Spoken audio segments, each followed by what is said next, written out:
Qual que era a sua ideia? A primeira que você falou. De você atuar. Se você... Nossa, falei um bagulho nada a ver. Não, eu tinha falado outra coisa. O que você falou? Eu engoli. Ele falou sobre a galera Aqui no enxergar Brasil, como é. normal isso. E não, tipo, uau. Tipo assim, Eu queria ver mais. acontecer mais pra galera normalizar. Tipo assim, ó o Brau fazendo novela. Não, apaga o que eu falei então, não tem nada a ver. Então se liga. Se liga. Edita. É assim, tinha uma coisa, a gente vai voltar numa ideia que é o seguinte, tinha uma carga em cima dessa rapaziada da minha geração, onde era quase tudo era proibido, tá? Qualquer flerte com o sucesso era considerado questão de caráter. Então, eu acredito que isso também foi nocivo para uma geração grande. Eu acabei de falar isso domingo, foi um pensamento que eu tive. De quanta liberdade foi polida nessa época, em prol de uma atitude política, de uma prioridade política. Todo aquele movimento foi usado para estabelecer uma nova ordem no Brasil, de pensamento e de filosofia, que é o quê?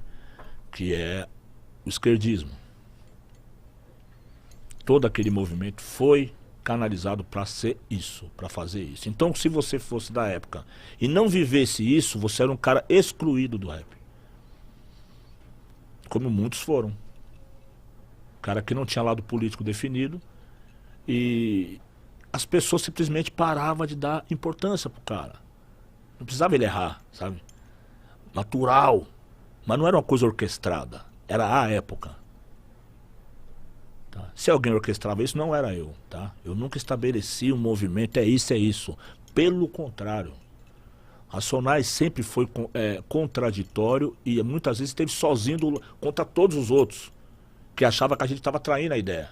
Você acha que você foi responsabilizado por muita coisa que às vezes não tinha nada a ver com você? E por outras que tinha a ver. Fui também acusado de coisas que eu fiz também. Teve um encontro de rap que eu fui uma vez, que o cara virou pra mim e falou assim, muitos aí, certo? O cara falou assim, e era pra mim, certo? O cara falou assim, Era direto. porque tem cara que ajudou o funk a entrar em São Paulo. Reunião de cara de rap. Na época. Eu falei, bom, fui eu, né? Porque eu era amigo do Catra. Primeiro CD do Catra, eu tô na contracapa com ele. Nossa. Eu tô com a roupa do Santos, o Santos não ganhava de ninguém, e eu tava lá com a roupa. E tinha toda aquela fé, aquela mística em volta, aquela fé, né? Fé em Deus, o Santos não ganhava, o Catra, o funk em São Paulo. Coisas que não aconteciam. O funk não rolava em São Paulo de jeito nenhum. Mesma coisa ele falar que todo mundo vai virar flamenguista, não vai. Tipo assim, aí de uma hora pra outra todo mundo é flamenguista. O funk dominou São Paulo. Eu lembro quando chegou, eu fiz parte, eu ajudei. Porque nessa coisa de uma arte cercear a outra, isso aí não pode. O rap é a música da liberdade. Até porque é o mesmo público, né? São as mesmas pessoas. E veja bem, porque é o mesmo público e foi o público que em determinado momento virou as costas pro rap. Porque era uma música de protesto, de cunho político, cada vez mais os compositores escreviam e cobravam dos que não escreviam. Eu nunca vi isso. Como é que você é escritor e você cobra do outro escritor que não fala o que você está falando? Como assim, tio? E a originalidade fica onde? Tinha isso. Do cara que faz uma música, mas ele critica o que não faz. Como assim? Você quer que faz igual a sua? Chato, hein? Entendeu? Eu nunca fui desse lado. Entendeu? Tem que fazer isso. Não. Aí, quando existia um movimento, em alguns momentos o movimento estava estabilizado e eu vinha com uma ideia totalmente no contraponto do que era. Tipo assim, suicida, atitudes suicidas, por exemplo. Sair de cena. Kamikaze. Racionais em 98 tava no auge, com Sobrevivendo no Inferno. Casa lotada, foi para os Estados Unidos, Japão, Alemanha, tal. Não sei se foi o primeiro, mas fomos um dos primeiros a fazer esse rolê. E quando a gente voltou pro Brasil, quando chegou lá no ano de 99, eu notei que o rap ia mudar. Ia mudar. Não tinha mudado ainda. Eu vi o Racionais cantando, eu falei, tá ruim. Eu olhei a gente durante um show assim, eu observando, eu saí de lado, fiquei olhando e falei, tá ruim. Por que tava ruim? Porque tava tudo ruim, o entorno não tava bom, a gente não tava bem, Você tava cansado? não tinha felicidade, não tinha espontaneidade mais de ninguém.